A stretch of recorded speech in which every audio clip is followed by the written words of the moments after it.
இளையராஜா திறமையான இசையமைப்பாளர் மட்டுமல்ல, மிகவும் வேகமாக மெட்டுக்களை உருவாக்கி ரிகார்டிங் செய்து பாடலை இயக்குனரிடம் கொடுத்து விடுவார். 40 வருடங்களுக்கு முன் அவர் போட்ட பாடல்களை இப்போதும் தமிழ் படங்களில் பலரும் பயன்படுத்தி வருகிறார்கள். இதற்காக இளையராஜா ராயல்டி கேட்டு நோட்டீஸ் அனுப்பும் சம்பவங்களும் தொடர்ந்து நடைபெற்று வருகிறது. இப்போதும் ரசிகர்களால் கேட்டு ரசிக்கப்படும் இளையராஜாவின் பாடல்கள் சில நிமிடங்களில் உருவானவைதான். குணா படத்தில் இடம்பெற்ற 5 பாடல்களை உருவாக்க இளையராஜா எடுத்துக்கொண்டது 2 மணி நேரம்தான். மெட்டுக்கள் தயாராகிவிட்டால் அன்று மாலைக்குள்ளேயே பாடகர்களை வரவழைத்து பாடலை ரிகார்டிங் செய்து கொடுத்து விடுவார் இளையராஜா. ஒரு பக்கம் வாரத்தில் பாதி நேரம் படத்திற்கு பின்னணி இசை அமைப்பதிலும் ஈடுபடுவார்.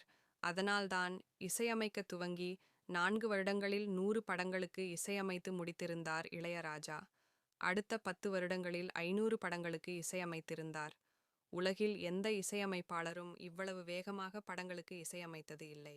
சின்னதம்பி படத்தில் இடம்பெற்ற 13 பாடல்களுக்கான மெட்டுக்களை ஒரு பாடலுக்கே 3 மாதம் எடுத்துக்கொள்கிறார்கள். அனிருத் போன்ற இசையமைப்பாளர்கள் ஒரு படத்திற்கு இசையமைக்க 6 மாதங்கள் கூட எடுத்துக்கொள்வதும் உண்டு.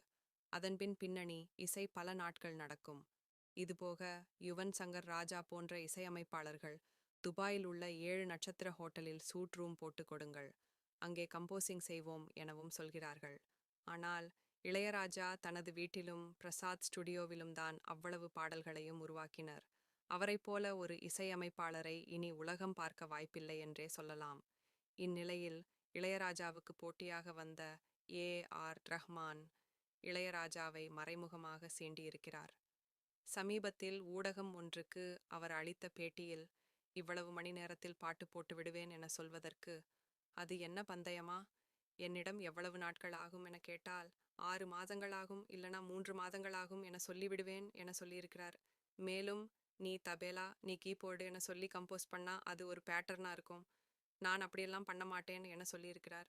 இது எல்லாமே அவர் இளையராஜாவை மனதில் வைத்தே பேசியிருப்பதாக கருதப்படுகிறது.